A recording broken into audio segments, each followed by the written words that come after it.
Hi, in this session of polynomials, we are going to see how to divide any two given polynomials, and we'll see what is division algorithm.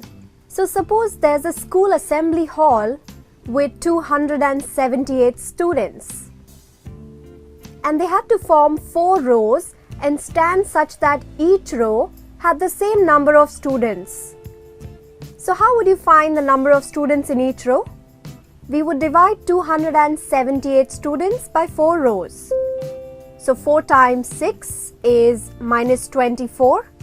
We're left with 3 and 8 is carried down.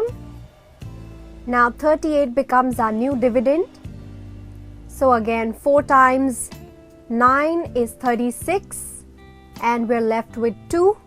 So this is the point where we stop our division, because here the remainder is lesser than the divisor, or it has to be 0. Now you might be wondering, why aren't we using any decimals? That is because in this case we are dividing number of students. But in case if we were dividing a fruit, or if we were dividing a bar of chocolate, in that case we could have further carried on the division. So we would have put a point here and taken a 0 down here, and then we would have got 4 times 5 is 20, and then we would have remainder 0. So 4 will completely divide the dividend by 69.5, but for now we'll just stop till the remainder 2. So ultimately we stop the division when our remainder is 0 or it is lesser than the divisor. So you can see I've used a kind of color coding here. So what do I mean by division algorithm? We are probably familiar with it. Now we know that 27 can be written as 4 times 6 plus 3, right? So when it is written in the form of dividend is equal to divisor into quotient plus remainder, this form is known as the division algorithm. And this form stays true for any kind of division. So here is our algorithm chart, and every time we come across a division algorithm, we'll put it down here. Here we can see that we follow a kind of pattern in dividing. Since we divided absolute numbers, it was quite easy. But in case we had expressions with variables like these, which we call as polynomials, and if we were dividing any two of these, say we were dividing minus 14x plus 6x cubed minus 10 with another polynomial x plus 2, then how would we divide? Will it be similar to division of numbers? Will it follow the same pattern? Well, let us see. So as in our numerical division, we took smaller number as our divisor and the greater number as the dividend. In the same way, here we will take the polynomial with the smaller degree as our divisor and the polynomial with greater degree as the dividend. But when we write polynomials, we have to first arrange them in a descending order by their degree. Now our goal here is to get the remainder equal to 0 or to get the remainder lesser than the divisor. So what do? We will try and cancel out each of the terms of the dividend. Let's begin with the first term, 6x cubed. And the first term in the divisor is x. So we will ask the question, what times x will be 6x cubed? X into 6x square is 6x cubed. As we get a number in the quotient, so this means we are multiplying 6x square by x plus 2 and not just x. So now we'll take the second term. 2 into 6x square will be 12x square.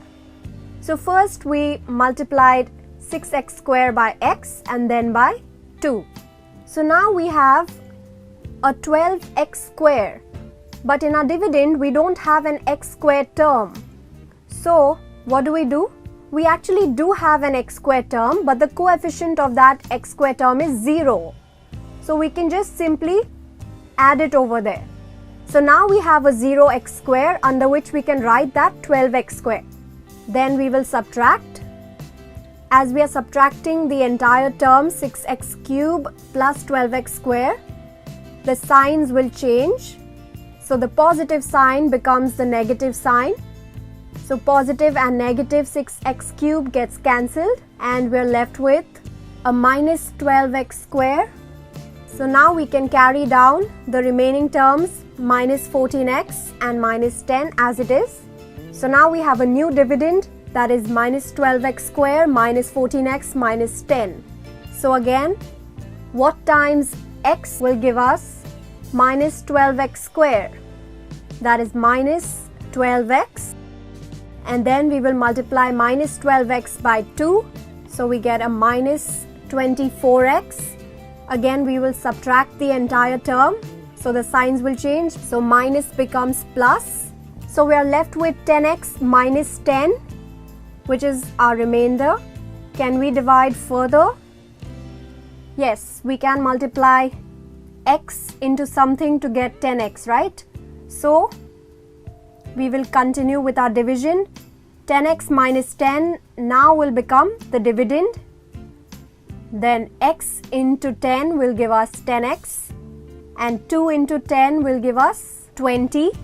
On subtracting, the signs will change. Here positive and negative signs get cancelled and we're left with minus 30. So minus 30 is our remainder. Now to check whether our division is correct, we can use the division algorithm method. So our division algorithm states dividend is equal to divisor into quotient plus remainder. So let us try to prove it.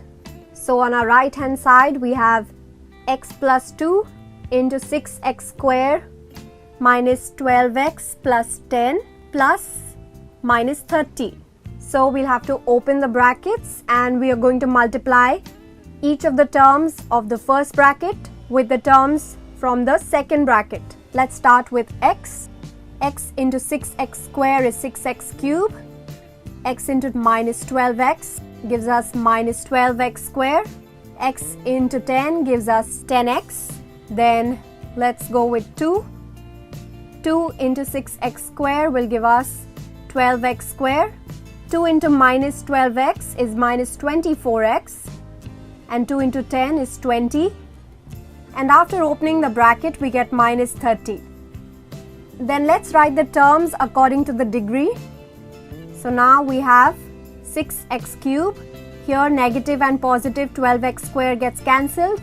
Then we have minus 14x minus 10, which is our dividend.